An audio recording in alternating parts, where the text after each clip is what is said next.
So we began chapter 2 with these analytics on different kinds of offerings. And I do think of this a bit like a Venn diagram, that the rabbis have got Teruma and Bikkurim and Maaser Sheni in their heads. And in the first three Mishnayot, we looked at the three overlaps. In other words, of these three items in the Venn diagram, Maaser Sheni, Bikkurim, and Teruma, they effectively, you can knock one of the three out at any one time. You're left with two, and the two left over are effectively the subject of the first three Mishnayot. And we're going to continue down the same structure, but in a slightly different way. So we're going to begin now on the fourth Mishnah with aspects of Bikkurim which are unique, which don't apply to Truma or Maaser Sheni. So it's the other side of the Venn diagram. And we know that, well, and that, of course, that should be the subject of the whole Masechet. V'yesh b'Bikkurim ma she'ein ken be Truma u'Maaser. There are some things about Bikkurim which are unique. They don't apply to Truma and Maaser.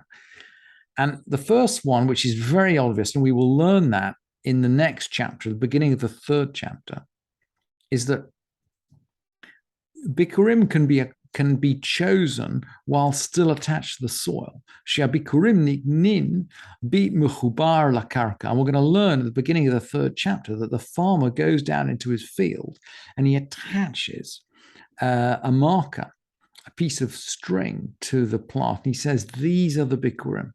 So he marks them out. And this Mishnah, but the language of the Mishnah is not marking out its possession. Niknin. Bikkurim can become acquired when they're attached to the soil.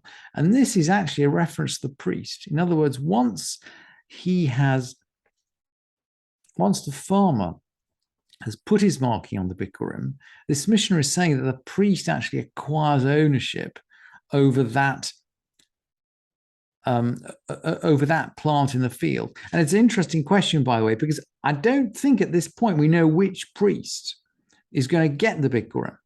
But the Mishnah seems to be saying that ownership has transferred in some sense. Once that marking has taken place, even before the Bikkurim have been separated and taken out.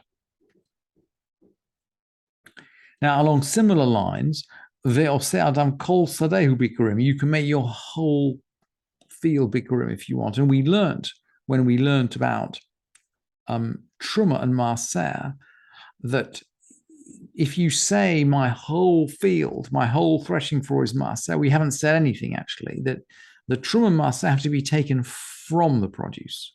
Somehow that doesn't apply to Bikkurim. And then we've learned v'chayav ba'achrayutam. He's actually responsible for them until they get to the Beit Mikdash, even though ownership somehow seems to pass over when he marks them out. And then we're going to learn in the third chapter, utunin korban v'shir utnufa velina. They need a korban. They're going to have a korban shlamim. That's a peace offering or a whole offering. Veshir, and there's a song. Utnufa, and the priest waves them. And linas, and the person bringing them spends a night in Jerusalem. And both the Rambam and the Bartanura actually bring a pasuk for each one of these. And I think they probably take them from the Sifrei or the Jerusalem Talmud, although they bring slightly different pasukim, just to demonstrate all these works. And I don't think we had time to jump into all of these, so I didn't want to stop on the pasukim. But there is a pasuk for all of them, and the easiest way of getting the pasuk is in the Bartanura. So that this Mishnah, the fourth Mishnah, really finishes off the analysis of Bikkurim. And now we're going to jump into Trumat Maaser. Now, Trumat Maaser is the 10th, which a Levi separates from his Maaser. So the ordinary Maaser is a 10th that goes to the Levi, but the Levi himself has to separate a 10th of the 10th and give it to the Kohen. So this Trumat Maaser, this 10th of the 10th, Shavela Bikkurim Bishtei Drachim, it's like Bikkurim in two ways. Vela Truma Bishtei Drachim, and it's like Truma in two ways. So we're going back into the analytics. So it's like Bikkurim in the sense that Nitelet Minatahor Ahatameh, you can take it from pure, for impure. Veshelomina Mukaf, and you can take it from produce which is not close. And I think the rabbis are connecting these two, that they do not want you to take from the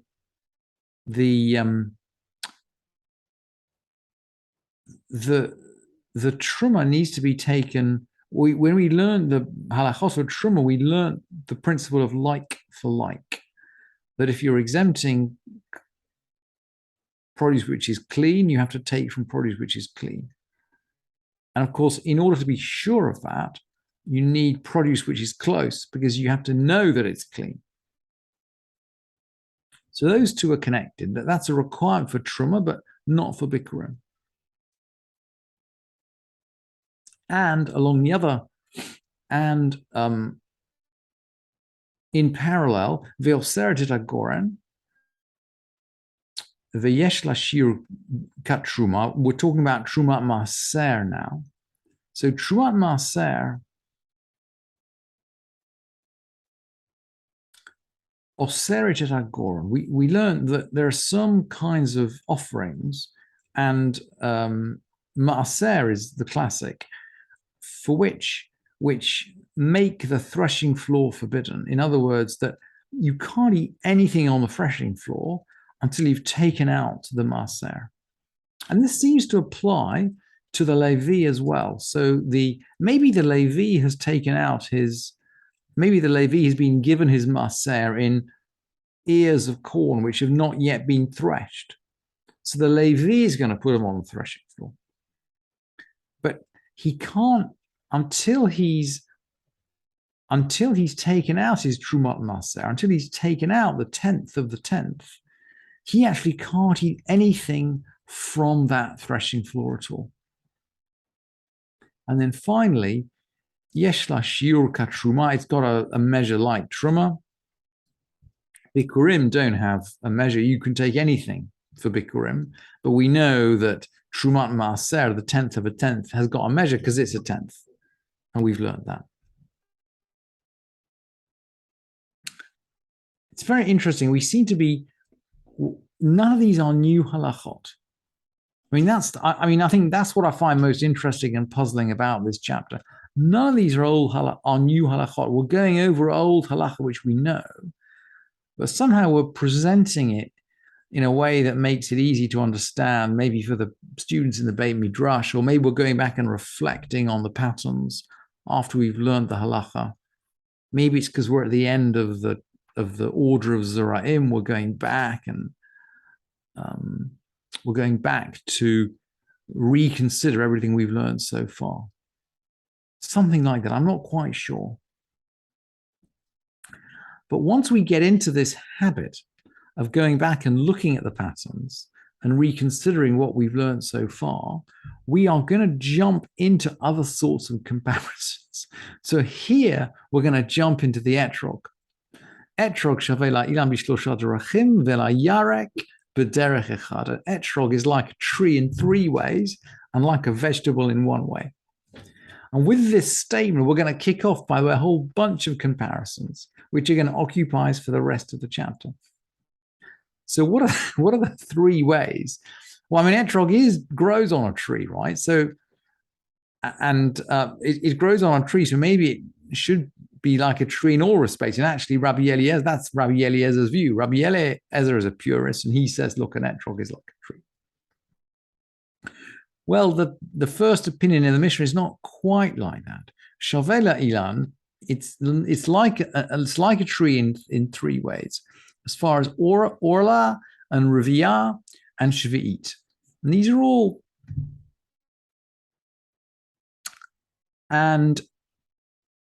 these are all, time-bound issues. These are all to do with calendar.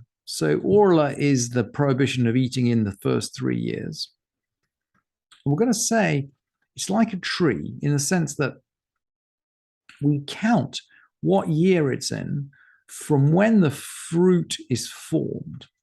That, by the way, is why we mark the new year for trees around the very, we're going to mark it really in the depth of just at the end of the winter, when nothing is really growing very much. And certainly trees aren't forming fruit. Anything that forms its fruit before the 15th of Shavat is going to be in the previous year for purposes of Orla and Shvi'it. And Natiyat Rivai is this third area. In the first 3 years, the fruit is forbidden, but the fourth year, Natiyat Rivai, the fruit taken to Jerusalem in the same way that Bikkurim are taken. Maybe that's a connection or the allusion in this Mishnah. So there is something slightly connected to Bikkurim here. In the fourth year, it's going to be taken to Jerusalem and eaten. But all of these 3 areas are defined by when the fruit is formed. And that's not so for, well, these halachot don't apply to vegetables anyway. But the Mishnah continues, V'la yarek b'derech echad, the etrog is like vegetables in one area, which is that its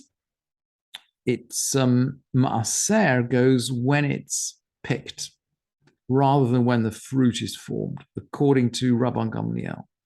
So you might have a fruit, an etrog fruit, which starts to get formed in the 7th year. So it will be ownerless in the 7th year. But as far as Maser is concerned, it would go in the 8th year. Now, I think that's a meaningless issue because if it's 7th year produce, there's no Maser liable on it.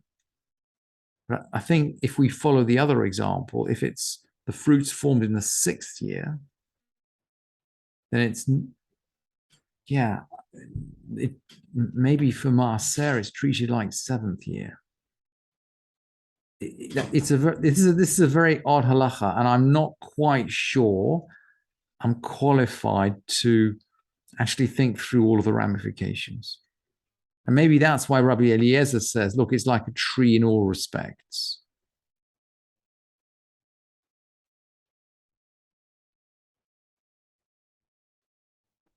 I think I'll stop. Maybe I'm just going to stop recording.